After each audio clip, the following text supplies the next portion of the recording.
que é eficaz, a palavra que transforma, a palavra que separa espírito, alma e corpo, a palavra que cura e que liberta, a palavra de Deus, a palavra sagrada de Deus. E hoje o Senhor me trouxe uma palavra,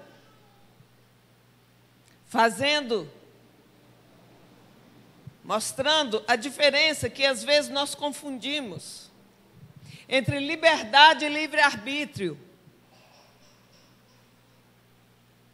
Muitas vezes nós ficamos confusos nessas duas palavras, o que realmente vem a ser liberdade ou o que realmente vem a ser o livre-arbítrio.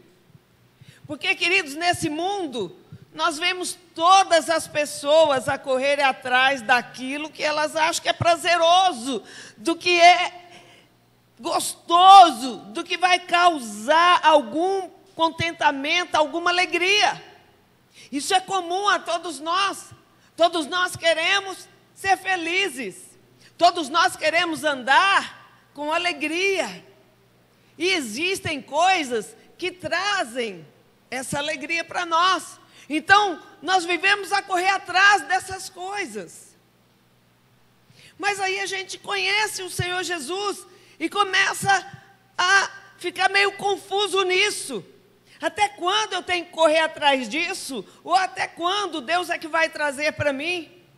Até quando ou até onde eu posso ir? Ou até onde Deus é que vai me levar?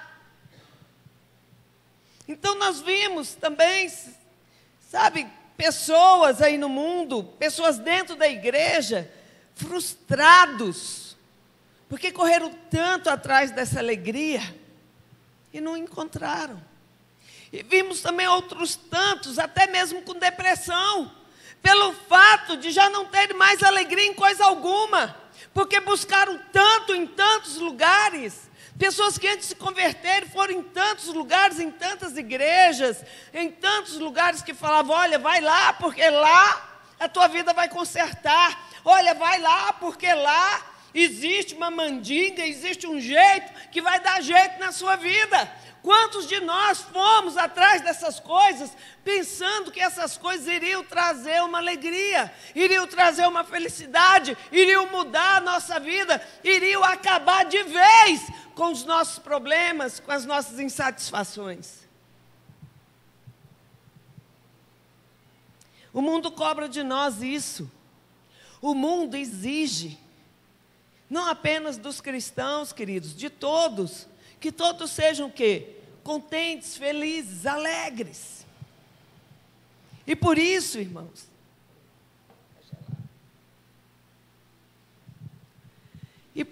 queridos, o mundo vive a oferecer alegrias, vive a oferecer ao homem, tanto crente como não crente, alegria que é falsa, alegria que é passageira, prazeres que são mundanos, prazeres que hoje você tem, mas amanhã vem aquele gosto azedo, aquele gosto amargo, aquele gosto de decepção, aquele gosto que você fala: por que que eu fiz? Por que que eu toquei? Por que que eu comi? Por que que eu fui lá? O que infelizmente nós vemos, irmãos, é que pessoas, até mesmo que se diz cristã, correr atrás desses contentamentos que são passageiros. A palavra de Deus diz que tudo irá passar, menos a palavra do Senhor. Essa não passará. E também diz que essa palavra não voltará para Ele vazia. Antes que o quê? Que ela faça aquilo que apraz a Deus.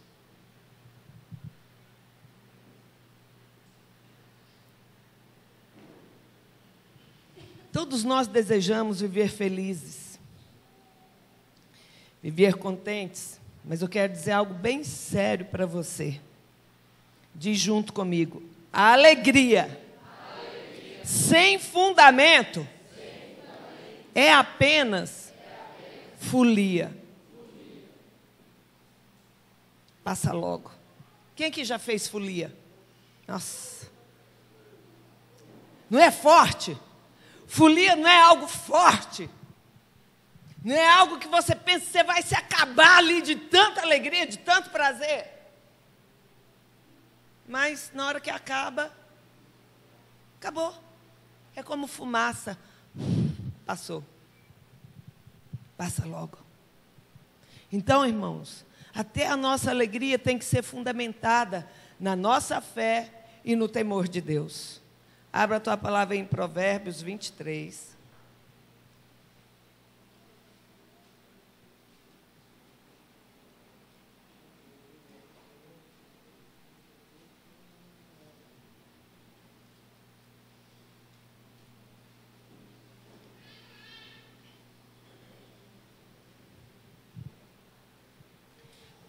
Provérbios 23, do 17 ao 19.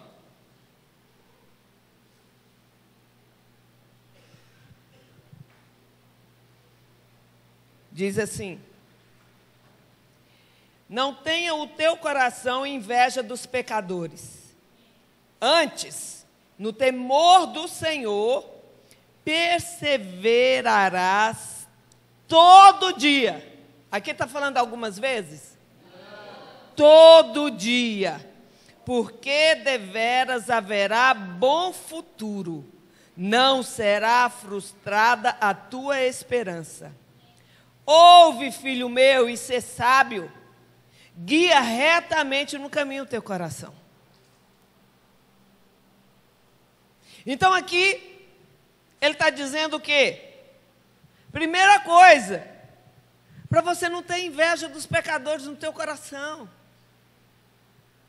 Para você não olhar para alguém que não tem o Senhor Jesus, que tem uma vida profana, que tem uma vida mundana, que tem uma vida incerta, que tem uma vida duvidosa, que tem uma vida que você não conhece, oculta, que você não sabe de onde procede a riqueza dele, de onde procede a alegria dele, e você olha para ele e fica com inveja das coisas que ele tem ou do que ele é.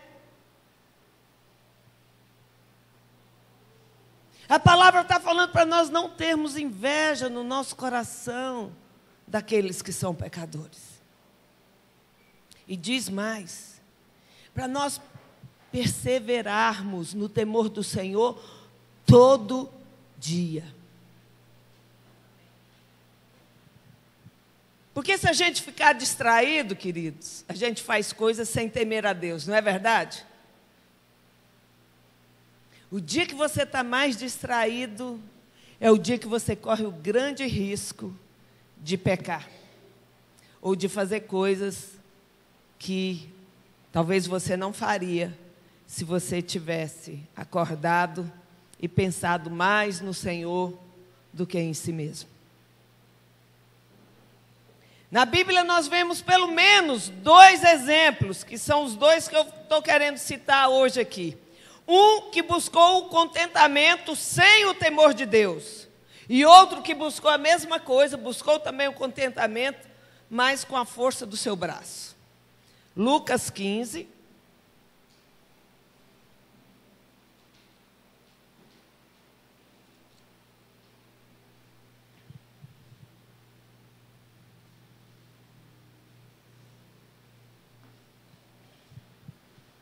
Lucas 15.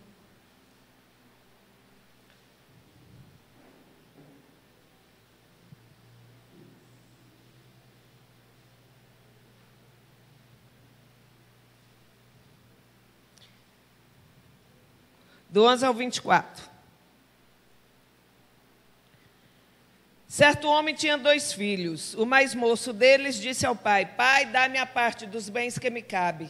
E ele lhes repartiu os haveres. Passados não muitos dias, o filho mais moço, ajuntando tudo que era seu, partiu para uma terra distante e lá dissipou todos os seus bens, vivendo dissolutamente. Depois de ter consumido tudo, sobreveio àquele país uma grande fome e ele começou a passar necessidade. Então ele foi e se agregou a um dos cidadãos daquela terra e este o mandou para os seus campos a guardar porcos.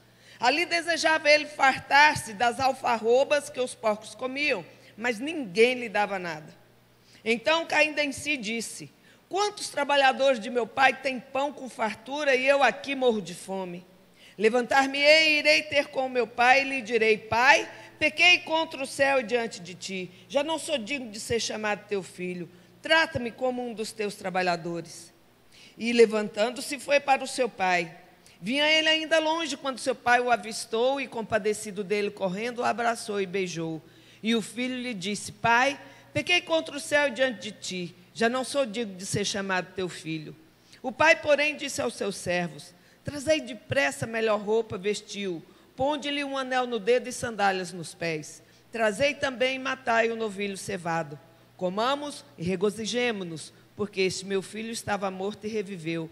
Estava perdido e foi achado. E começaram a regozijar-se. Aqui nós vimos a história de um rapaz que quis viver a vida ao modo dele, que achou que liberdade era pegar tudo que tinha e rapar fora. A característica desse jovem, ou a característica de quem pensa dessa forma, porque tem pessoas que até pensam assim, não agem assim, porque não têm coragem ou porque não têm dinheiro suficiente para fazer o que esse jovem fez. Não tem herança para pegar, mas se tivesse, talvez pegaria e faria a mesma coisa que ele. Porque há uma característica de pessoas que agem dessa forma. Primeira coisa, ele era moço. Ele era o mais moço. Então, jovem, ele era imaturo, ele era inconsequente, ele era nécio. A palavra de Deus diz para nós não nos apressarmos em colocar as mãos sobre os nécios, colocar eles em postos de liderança, porque são nécios, porque são imaturos, porque são inconsequentes, porque são cheios de vontade própria, porque ainda são rebeldes. Por isso que a palavra de Deus diz que nós precisamos de crescer, precisamos de amadurecer. Isso, queridos, não é só no físico, isso é no espiritual. Porque senão as nossas atitudes serão sempre atitudes de pessoas imaturas, de pessoas que sempre vão dar a mesma resposta em toda situação que eles passarem. Fala, poxa, mas fulano não cresce nunca. Toda vez que ele é confrontado nessa área, ele responde dessa maneira, com rebeldia, com insatisfação, fica cheio de amargura, não gosta de ser confrontado, não gosta que a vontade dele seja contrariada. Isso é coisa de criança, não é? Eu vejo isso pelas minhas netas, que são pequenas. Todos que têm criança pequena, ou que observam uma criança pequena, sabem que criança pequena é assim. Criança pequena é desse jeito, é inconsequente. Quer subir a escada sozinha, quer descer a escada sozinha. A Mel e a Valentina, sem não ficar de olho, elas sobem e descem sozinha a escada. São inconsequentes, não sabem o risco que elas correm fazendo isso. Então, os adultos têm que ficar perto, orientando, ajudando, cheio de vontade própria. Se você não dá o que quer, faz o maior berreiro, faz o maior escândalo. Não pense você que dentro da igreja não existem pessoas assim, não, existem sim. Característica de pessoas que ainda não cresceram. E ele diz para o pai: dá-me a parte dos bens que me cabe. O moço, a criança, sempre reivindica o que é dele. Sempre. E quando alcança, sempre perde. Por que que perde?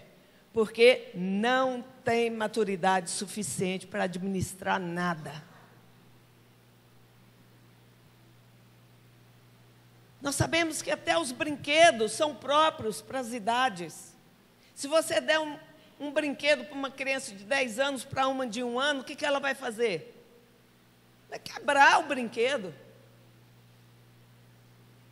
Dá o seu celular, dá o seu iPhone, dá o seu computador, que as crianças ficam loucas querendo brincar com isso, não é?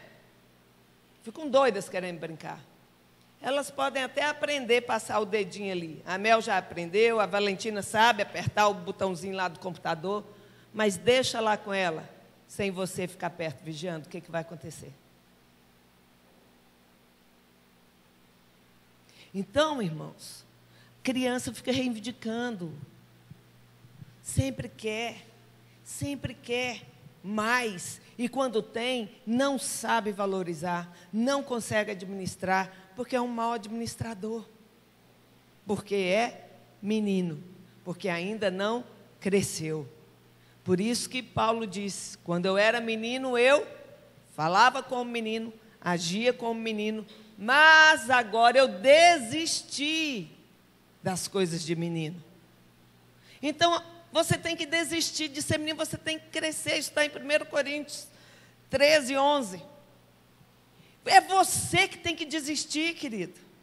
Tem gente que acha, não, Deus vai me amadurecer. Mas se você não deixar das coisas de menino, você não vai crescer. Quando você vê uma pessoa, um adulto, vamos dizer, já de 21 anos, brincando com a bonequinha, você vai pensar o quê? Essa pessoa tem problema, né? Tem problema. É imatura, não cresceu, está com problema. Então, queridos, voltando para esse jovem aqui, com todas essas características que ele tinha, o sonho dele era o de aproveitar a vida, mas aproveitar ao seu modo, à sua maneira. Ele achava que ele precisava sair de casa, que precisava de viver sem dar satisfações para ninguém. E tem muito cristão que pensa assim também, viu? Não quer dar satisfação para os pais, muito menos para os pastores. Ele achou que a liberdade iria trazer a ele uma plena felicidade. Diz comigo, liberdade. Sem temor a Deus, não é liberdade, é livre-arbítrio. Estão entendendo a diferença? Você, querido, é livre até para pecar. Não é verdade? Tem gente que acha que ser livre é isso. Peca, de noite pede perdão. Para Deus, Deus perdoa, porque Deus é misericordioso mesmo, a palavra não mente. Se você se arrepender, Ele perdoa. Mas aí você vai e faz de novo. Isso não é liberdade, querido. Isso é livre-arbítrio. Depois você vai entender mais claramente do que eu estou falando. Essa falsa liberdade aqui, ou o uso incorreto do seu livre-arbítrio, levou esse sujeito aqui a uma vida desgraçada, miserável, deplorável. Nós vimos o resultado de tudo isso. E só depois que ele passou por tudo aquilo, é que ele começa a cair em si. E a perceber que a vida sem temor a Deus só levará a pessoa à perdição.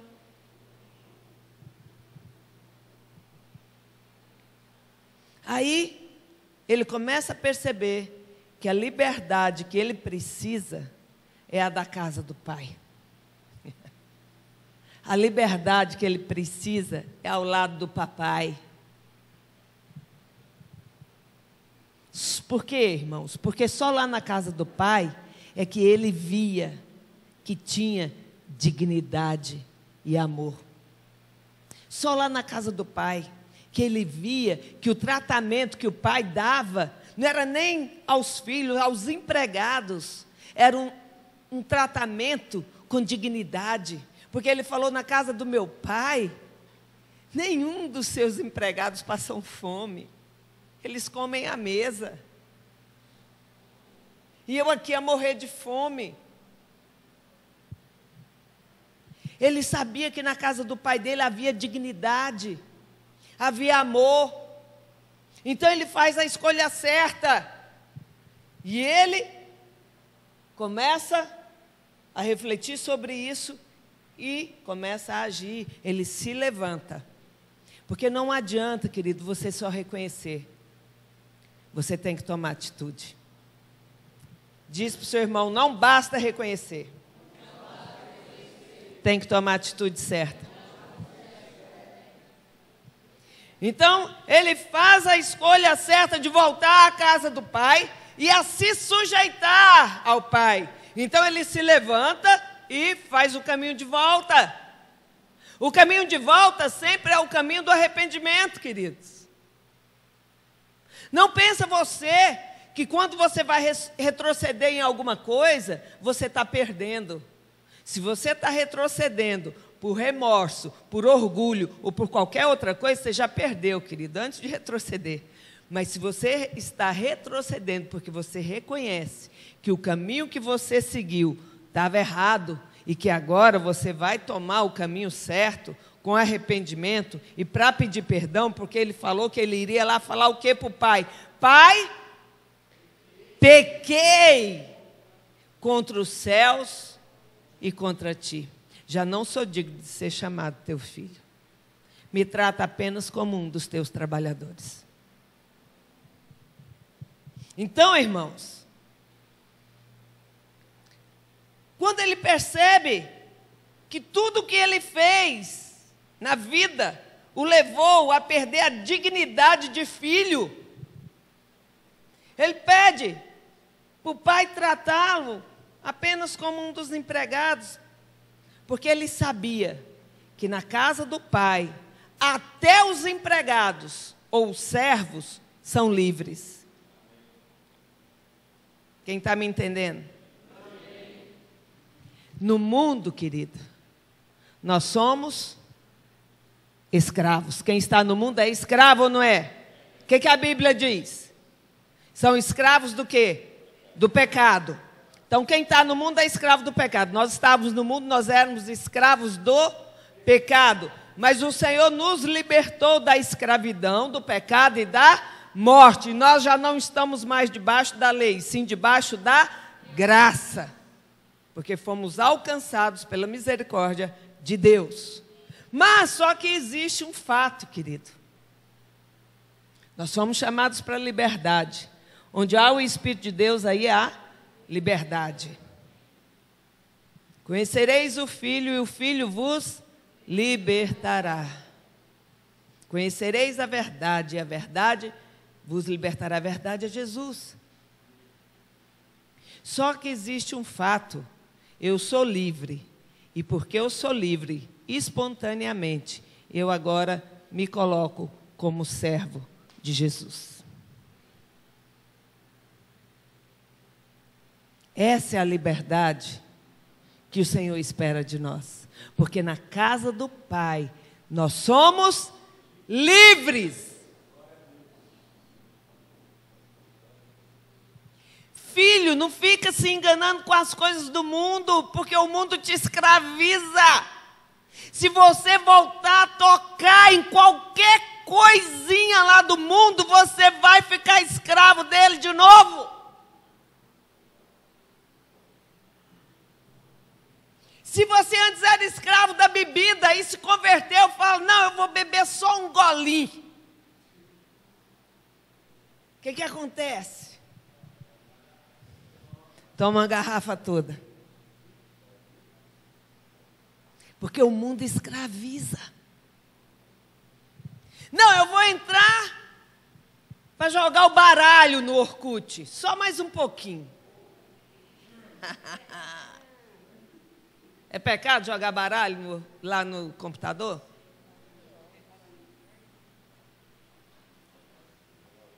Se você é escravo disso, querido, se liberte. Ou se o Senhor já te falou, não faça mais isso, pare de fazer. Porque o Senhor um dia requereu isso de mim. Eu achava que eu não tinha nada. Mas o dia que o Senhor requereu de mim, Ele me requereu de tal maneira, foi eu e Ele, que eu fiquei com vergonha do Senhor. Eu achava que eu era livre. O que tem? Que mal há nisso? Estou dentro da minha casa, com o meu computador.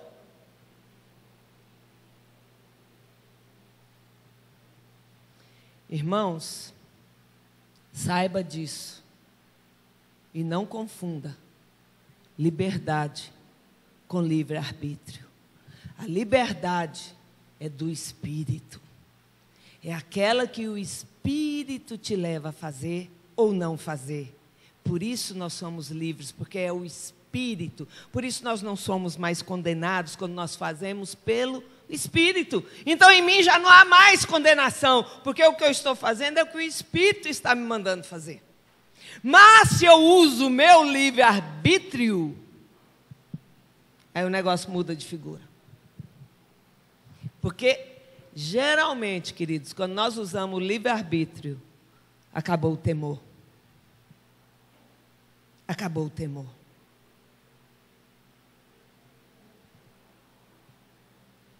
Segundo exemplo. Primeiro foi filho pródigo. O outro se chama Salomão. Eclesiastes 11.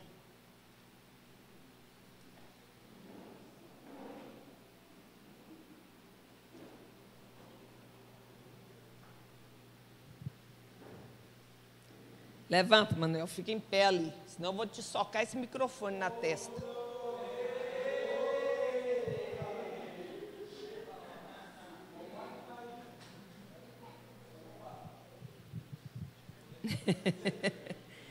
Eclesiastes 11, do 9 ao 10.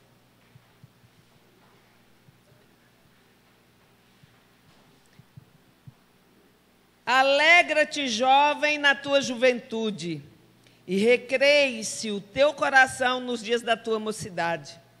Anda pelos caminhos que satisfazem ao teu coração e agradam aos teus olhos. Sabe, porém, que de todas essas coisas Deus te pedirá contas. Afasta, pois, do teu coração o desgosto e remove da tua carne a dor, porque a juventude e a primavera da vida são vaidade. Ei, o que esse homem está querendo dizer? O que Salomão está falando aqui? Ele fala aqui justamente o que um jovem quer ouvir, né? Alegra-te na tua juventude. Vai recriar o teu coração. Vai ser feliz, vai se divertir. Não é isso que ele está falando?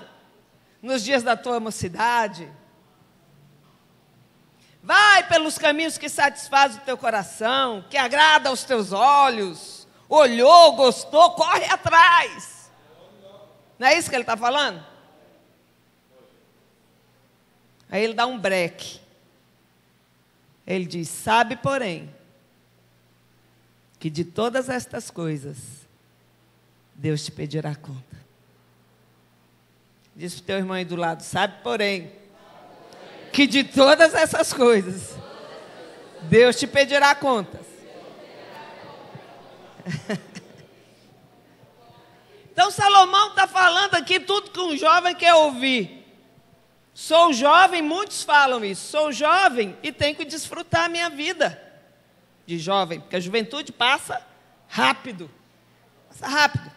Tem uns que nem querem casar jovem, não. Vou casar depois de formado, depois que eu tiver aproveitado bem a vida.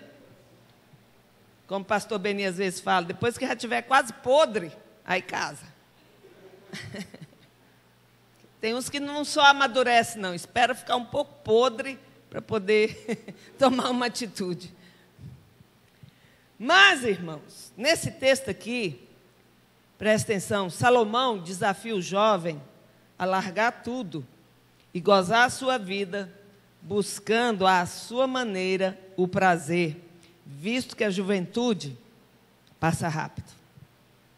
Mas, porém, ele adverte que de todas essas coisas, Deus te pedirá contas.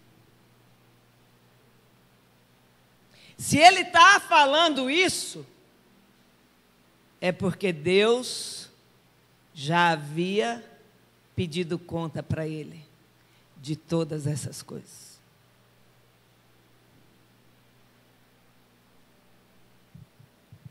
Quando ele escreveu, obviamente, irmãos, Deus já estava requerendo coisas que ele tinha feito na mocidade, ou que ele andava fazendo. Em Eclesiastes, no livro todo, se você ler o livro todo de Eclesiastes, que é um livro que é um livro que muitas pessoas não entendem, é um livro meio confuso, mas se você for olhar, o livro de Eclesiastes é um livro de frustração, é um livro no qual Salomão devia estar passando por uma crise existencial terrível, porque ele tinha feito muitas coisas na vida dele, e ele estava chegando na velhice, e ele estava vendo que de tudo aquilo que ele fez, nada ele pôde tirar proveito. Ele já estava ficando velho, e não podia levar nada disso com ele. Sabemos que foi um homem... Andar de mim, obrigada. Então, irmãos, nós vimos aqui um homem frustrado, que teve tudo na vida. Quantas mulheres Salomão teve, irmãos? 1000 mulheres, 700 mulheres que ele casou, e mais 300 concubinas. Imagina para ele dar conta dessas 1000.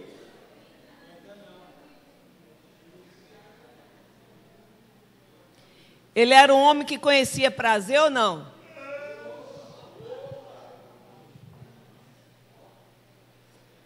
Tinha 1000 mulheres. A bebida que ele bebia, se você for ler, entrar no Cântico dos Cânticos aqui, ele entendia de vinho pra caramba, não entendia? Por que que ele entendia? Porque ele bebia do melhor vinho. Então, ele conhecia de bebida. Obrigada. Esqueço.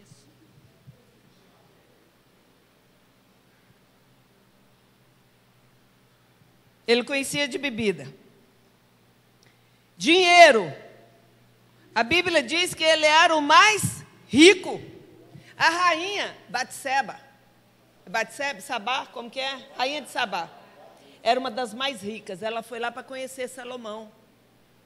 Porque ela tinha ouvido falar dele, e ela ficou tão impressionada com as coisas que ela ouviu, mas quando ela chegou lá, aí que ela ficou mais impressionada ainda, com a riqueza daquele homem.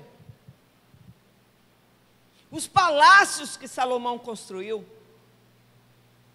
Ele construiu o templo do Senhor e construiu o palácio para todas as mulheres.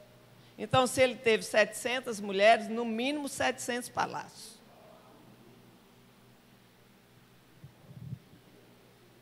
O mais rico. Será que os prazeres dele, os desejos dele, eram satisfeitos? Todos os desejos, porque além de tudo ele era rei. Ele era rei. E tem mais. Diz que ele era o quê? O mais sábio de todos. Diz que na terra jamais terá alguém sábio como Salomão. E ele escreveu também que o princípio da sabedoria é o quê? Temer a Deus.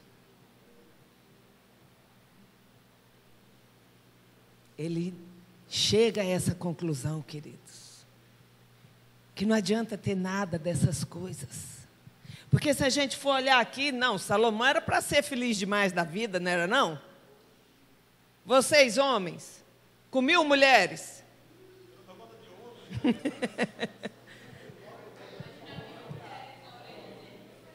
Com a melhor bebida, melhor comida, com a melhor casa, com o melhor carro, com pessoas se derretendo aos seus pés, pessoas vindo do Oriente, do Ocidente, só para te conhecer, para ver a tua beleza, para ver as tuas coisas.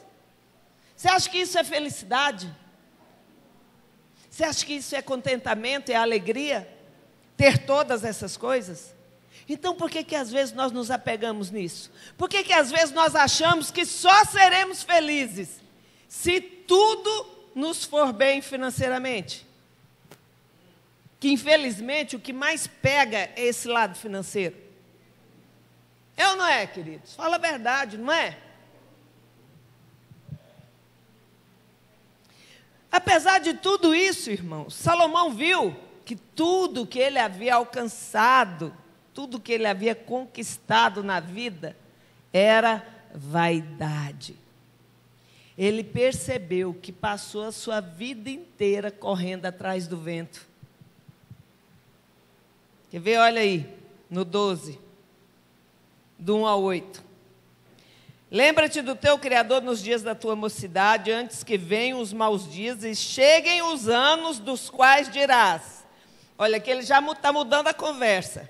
Não tenho neles prazer, antes que se escureça o sol, a lua e as estrelas do esplendor da tua vida e tornem a vir as nuvens depois do aguaceiro, no dia em que tremerem os guardas da casa, os teus braços e se curvarem os homens outrora fortes, as tuas pernas e cessarem os teus moedores da boca, aos seus dentes, cair tudo, por já serem poucos, e se escurecerem os teus olhos nas janelas, porque você tem que usar óculos agora por causa da idade, e os teus lábios, quais portas da rua se fecharem, no dia em que não puderes falar em alta voz, te levantares a voz das árvores e todas as harmonias, filhas da música, te diminuírem, você não cantar mais, como também quando temeres o que é alto, não posso subir, se eu cair eu quebro, e te espantares do caminho e te embranqueceres, como floresce a amendoeira e o gafanhoto te for um peso, e te perecer o apetite,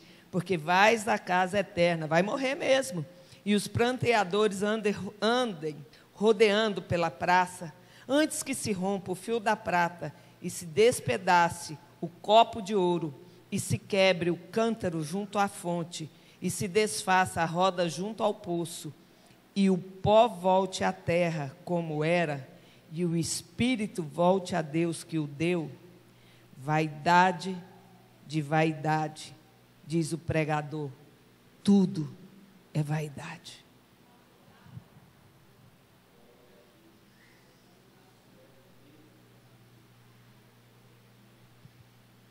Que adianta, queridos, nós termos tudo na vida, se nós não temermos a Deus, se nós não servirmos a Deus, se nós não respondermos a Deus, se nós não fizermos aquilo que Deus espera que nós façamos, acabou, a vida vai passar, ninguém está isento de cair os dentes, eu já perdi alguns. Ninguém está isento de ter cabelo branco, também já tenho alguns. Começa a perder a força das pernas, começa a ficar mais cansado.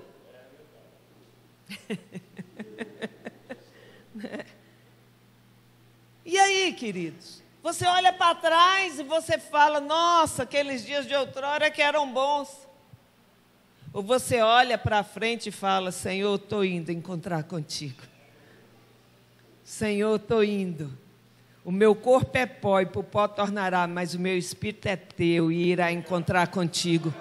Pode me levar, Senhor, porque eu completei a carreira, guardei a fé, estou pronto para ir contigo, Senhor.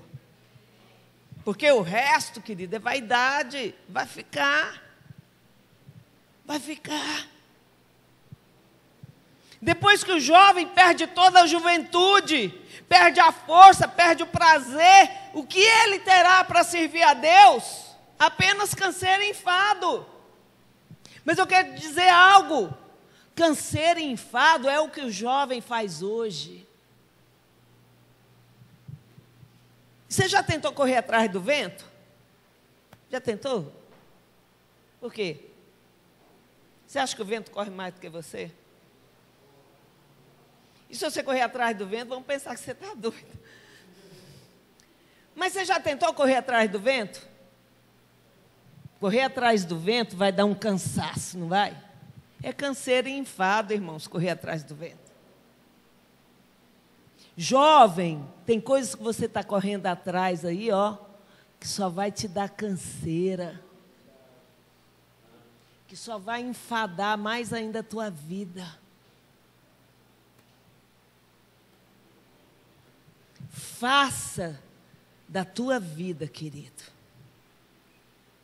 algo para a manifestação da glória de Deus. Sabe, tem pessoas que são assim. Quando começam a alcançar coisas na vida, conseguem se formar, ou conseguem ficar noivos, ou arrumar uma namorada legal, ou comprar um carro. Aí o que acontece? Começam a afastar da igreja, começam a correr atrás de outras coisas. Mas antes falava assim: me ajuda a orar, pastora. Me ajuda a orar porque eu preciso de uma pessoa para casar, porque eu sou jovem e não quero ficar solteiro. E para eu fazer a obra de Deus, eu preciso de uma companheira ou de um companheiro. Me ajuda a orar, pastor, porque eu preciso de um carro para vir para a igreja, porque eu moro longe. E a gente ora. A gente abençoa, a gente faz tudo. Aí no final, quando a pessoa recebe, tudo é vaidade.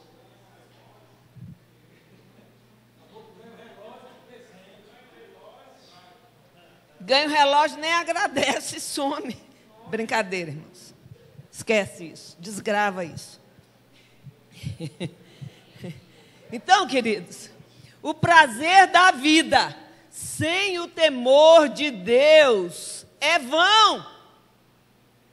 É perda de vida, não é nem perda de tempo, é perda de vida. Tem pessoas que andam perdendo a vida,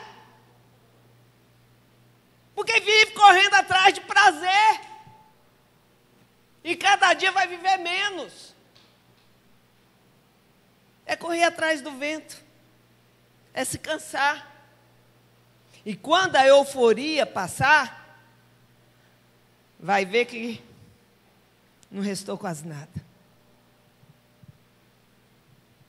Tudo o que nós fizermos, irmãos, sem o temor a Deus, sem colocar Deus em primeiro lugar, isso nos levará à canseira e ao enfado. Por isso que ele diz aqui: lembra-te do teu Criador. Quando? Nos dias da tua mocidade. Enquanto você ainda pode dar alguma coisa boa para Deus. Porque, irmãos, tem coisas que a gente até quer fazer, mas aí já não dá mais. Olha o exemplo da irmã Anita. Posso te usar, querida, como exemplo? Eu admiro essa mulher. Admiro muito a irmã. Quantos anos você tem, irmã? 76 anos. Ela já fez 2 pontes safenas, né? E já colocou um marca-passo.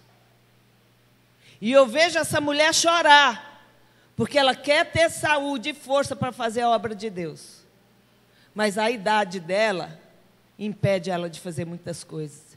E quando eu vejo jovens, queridos, que tem perna forte, que tem um coração bombando aí no peito, ó, que tem... Cadê o Manuel? Faz aí, Manuel. Que tem massa no músculo. Isso, Kevin. Levanta o seu aí, meu filho. Levanta aí, pô, pai. Que tem massa no músculo. Que tem força nas pernas. E que quando vem para a igreja, às vezes você pede para ele pegar uma vassoura para tirar o lixo dali da porta. Ele faz de conta que é surdo.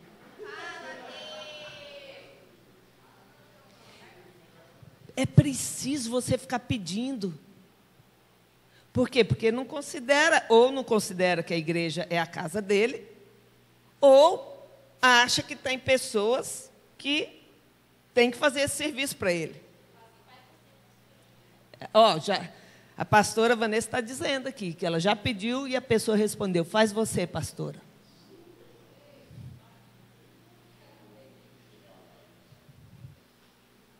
E aí, irmãos?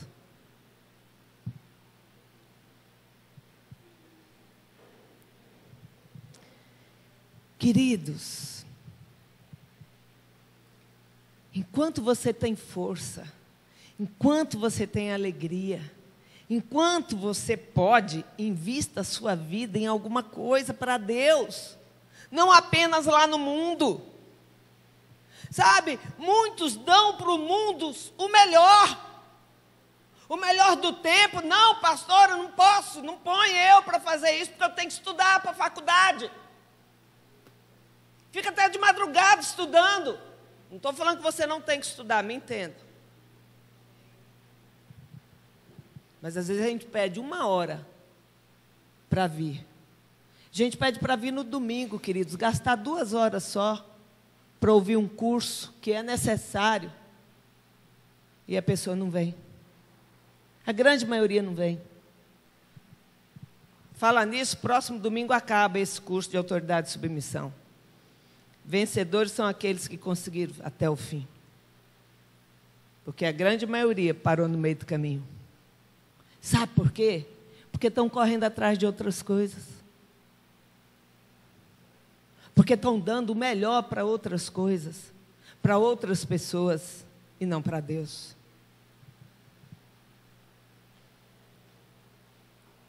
Para o mundo dá o melhor da sua juventude, dá o melhor da sua força, do seu vigor, da sua alegria. É uma alegria, uma disposição para ir fazer uma corrida, para ir para o shopping, para ir para qualquer canto. É aquela alegria, vamos sim, não, vamos. Fica até de madrugada, 2, 3 horas, tomando açaí, conversando, jogando potoca fora. Na hora de vir orar, 4 horas da manhã, vem 2 pessoas.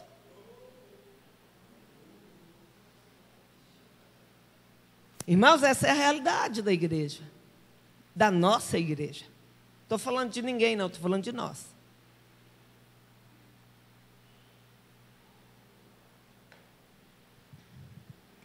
O que nós podemos ver é que Salomão estava frustrado pela maneira estúpida com que ele vestiu a vida dele. E ele traz esse alerta para nós. Olha aqui, Deus trará julgamento a tudo que nós praticamos, seja bom ou seja ruim. E isso vai acontecer ainda em vida, queridos. Não é quando você chega lá no tribunal de Deus. É aqui mesmo. Porque Salomão estava vivo ou estava morto quando escreveu isso aqui? Vivo. Então, se ele falou que Deus estava cobrando em vida ou na morte? Em vida. Em vida.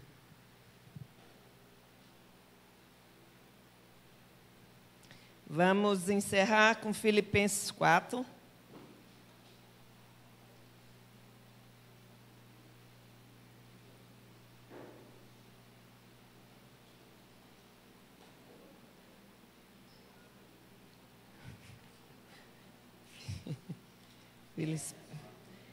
Filipenses 4.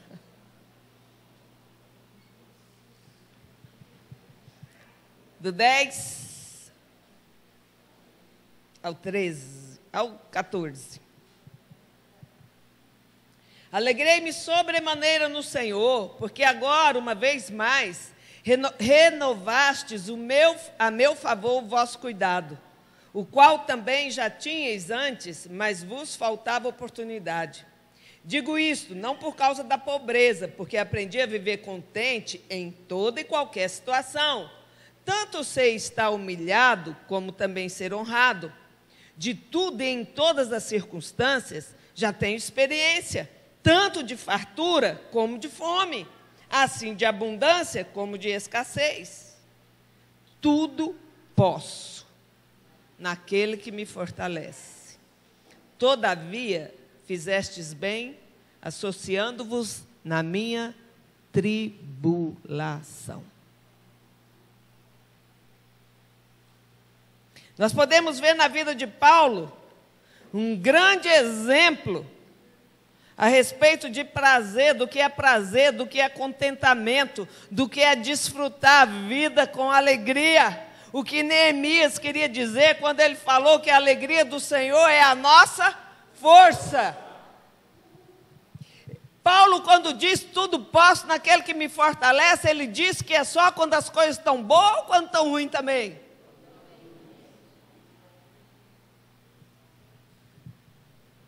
Em todas as coisas. Em todas as coisas, irmãos. A alegria do cristão, a alegria minha, a alegria sua, é fundamentada na nossa fé, irmãos. Sem fé é impossível agradar a Deus. E sem fé também é impossível ser feliz. O cristão sem fé é impossível ele ser feliz. Porque a palavra de Deus diz também que tudo é possível ao que crê. Então quem não crê, nem tudo é possível. Paulo tinha ficado feliz com a oferta dada pelos filipenses, mas ele aproveita aquela oportunidade para quê? Para nos ensinar o segredo do contentamento. É apenas ficar feliz quando nós somos supridos, irmãos? Não, quando também nós estivermos em escassez. É aprender a viver contente em toda e qualquer situação, quer seja com abundância, quer seja com escassez, quer seja com comida, quer seja sem comida, quer seja com carro, quer seja sem carro, quer seja com carro, quer seja sem casa, quer seja com emprego, quer seja sem emprego, quer seja com namorado ou sem namorado, com marido ou sem marido, com o diabo que for.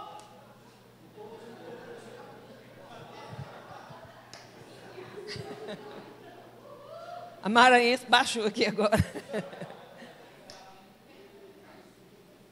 É ser feliz, irmãos. Nós não cantamos aqui, é tão fácil ser feliz. É tão fácil ser feliz. É muito fácil ser feliz. É só aprender a tirar a lição de toda a situação que você está vivendo. Qual a lição que você está tirando aí? Porque tudo que acontece conosco coopera para o nosso bem. A palavra está mentindo ou não? Não. Então, a situação está ruim. Gente, tem situação que a gente tem vontade de morrer, não é? Ou só eu? Nossa, tem situação que eu falo, Deus, me leva logo. Tem situação que você tem vontade de sumir. Alguém já teve vontade de sumir? Virar fumaça? Mas aí eu paro e falo assim, Deus, existe um bem nisso aí. E eu me recuso a ficar olhando só para o que é mal. Eu vou descobrir o bem. Aí sim, quando eu começo a descobrir o bom daquela situação, aí eu começo a ser feliz. Quem está me entendendo? O contentamento, então, segundo Paulo aqui, é algo que se adquire, irmãos, com aprendizado.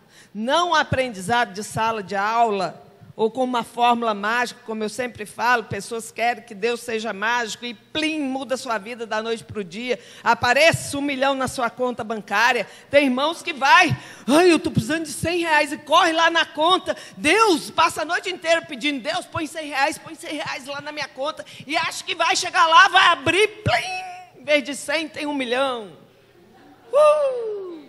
Abriu a porta da fortuna. A porta da esperança, a porta do inferno, irmão. Porque o diabo roubou a tua fé a noite toda. Porque isso é uma fé irresponsável. Fé é quando você fala, Senhor, eu preciso de 100 reais, e fecha o seu olhinho e dorme até no outro dia. E no outro dia os 100 reais vai vir, ainda que não seja na sua conta bancária, ele virá. Não precisa nem de você ir no banco, queridos. Deus manda alguém lá levar na tua mão. Para quem crê. Estão me entendendo?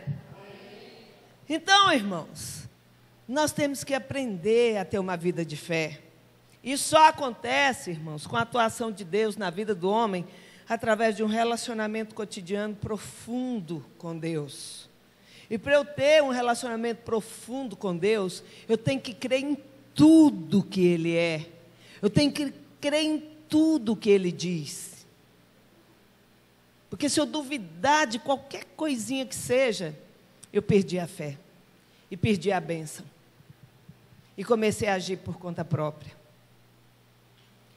Sabe, irmão, é quando nós começamos a conhecer o coração de Deus. Qual é a vontade de Deus para a nossa vida? Sabe, se nós não tivermos revelação que o passar por aflições é motivo de grande alegria, não é assim que a palavra de Deus diz?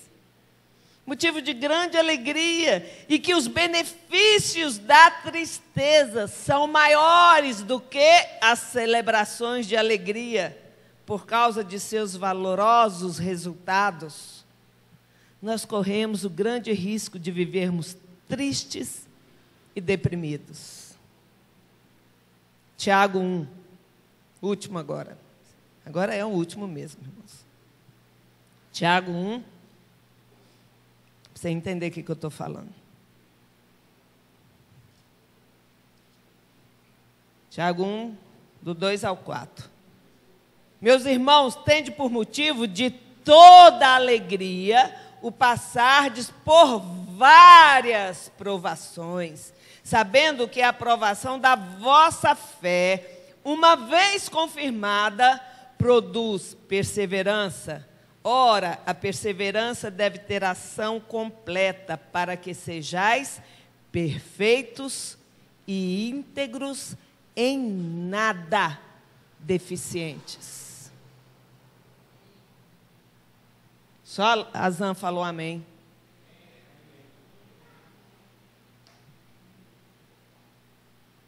Ele está mandando a gente ter motivo de grande alegria. Não é de pouca, não, é de grande alegria.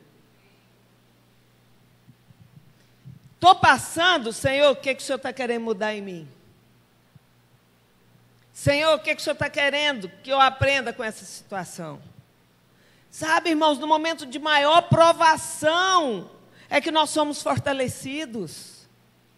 A soberba só desaparece, sabe quando? Quando nós estamos chorando. Você já viu um soberbo chorar? É triste ver um soberbo chorar. Um soberbo, quando ele é humilhado, irmãos, ele não suporta. É mais fácil ele se rebelar e agredir do que ele chorar. Mas ele chora. Quando ele chora, é quando Deus quebra. O soberbo só chora quando Deus quebra ele. A soberba desaparece quando nós estamos chorando. E a tristeza nos desperta para lutar. Quando a gente está alegre, a gente fica distraído, não é?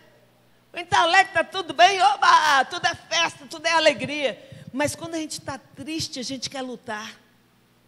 A gente quer orar. A gente quer jejuar. É ou não é? Você já viu alguém jejuar porque está alegre? Você já viu alguém jejuar porque conseguiu comprar a casa? Jejuar depois que comprou a casa? Já viu? Ele jejua antes de comprar.